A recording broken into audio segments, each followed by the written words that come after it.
నీతిగా న్యాయంగా ధర్మంగా కొలువు చేస్తే ఒక రకం సంపాదన ఉంటది. అదే బల్ల కింద చేయబెట్టి నీ సంతకం బాలేదు, టైం పడుతుంది, ఇలా పెద్ద సార్ రాలేదు, ఈ సంతకం ఎందుకు ఇట్లా పెట్టినావు అంటే సంపాదన ఇంకో రకంగా ఉంటది. ఇదంతా ఎందుకు చెప్తున్నానో అర్థమైంది కదా.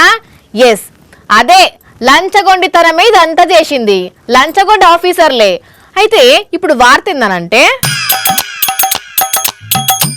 ఓరి కొడుకో, ఓరి బిడ్డో, ఓరి నాయనో, Shushan రానుల్లా RNP ENC Mohan Naik లంచం తీసుకొని ఎంతగానం వెనకేసుకున్నాడో.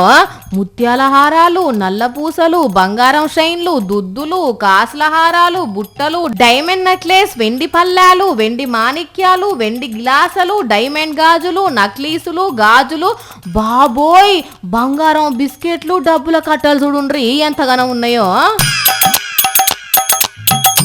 ఇక ఈ సొమ్మంతా ఒక ఎత్తు అయితే ఇటు చూడుండ్రి ఎంతగానం ఫారెన్ ఫుల్ బాటిల్ ఉన్నాయో. దేవుడా, తక్కువ ఫుల్ బాటిల్ లేవు కదా, మరి ఎవరన్నా గిఫ్ట్ కి ఇచ్చిర్రో లేకుంటే ఫారెన్ ట్రిప్ లకు పోయినప్పుడు కొనుక్కొచ్చిండో తెలియదు గాని చిన్నపాటి బార్ షాప్ లెక్కనే ఉన్నదుల్లా.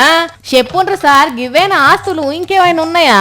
ఇంటి పైన ఒక 13 బృందాలుగా ఏర్పడి హైదరాబాదు, నిజామాబాదు ఈ ఏరియాలో మనము సర్చెస్ చేయటం జరిగింది. బాబు ఇన్నారులా, ఇంకా 13 దిక్కుల సోదాలు జరుగుతూనే ఉన్నాయట. ఇప్పటికైతే 60 లక్షల రూపాయల కట్టెలు దొరికినాయని అంటున్నారు. కానీ లంచాలు తీసుకునే తందుకు జర్రంతైనా సిగ్గుండాలి కదా. అరే, గవర్నమెంట్ లక్షలకు లక్షలు జీతాలు ఇస్తూనే ఉండే, ఎంతగానం మొక్కుతే గింతగానం సంపాదిస్తారు చెప్పుండ్రి. కానీ సంపాదన మాత్రం మామూలు సంపాదన కాదు పోన్రి, 2-3 తరాలకు కూడా పెట్టిండు.